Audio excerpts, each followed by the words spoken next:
Salam aleyküm Mugo. Ana gel sana ne gətirmişəm ayaq. Səndən heç korit xeyir görməyib. Cənab mənə nə gətiribsən? Ay, nə vecinə, erkəndən qalxmışam.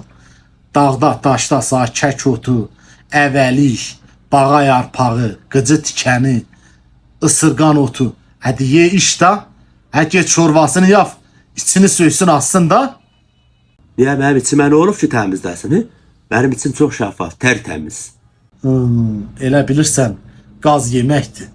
Sənin içini bunların hepsini yesen gene pəhləməz. Sənin için indi get hep iridir.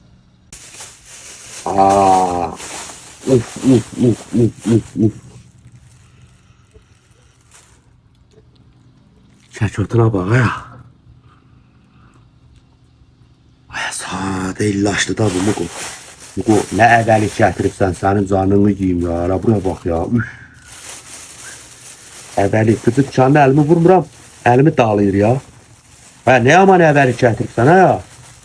Halal olsun sana Kur'an haqqı ya. Bir də deyirlər Mugo var ya, Mugo hiçbir şeye yaramır. Hala bak bağa yarpağına. Şimdi bunu qaynadıb suyunu içəcəm, ondan sonra da belə yiyəcəm. Mugo içini, dişini tərtəmiz eləyəcək. İtmi dəyə yerdən yığmadır elə. Biz daha ha zaman yaranacaq ay qardaş. İt də dəyər, pişik də dəyər. Bulaqda yıxa çimizdir.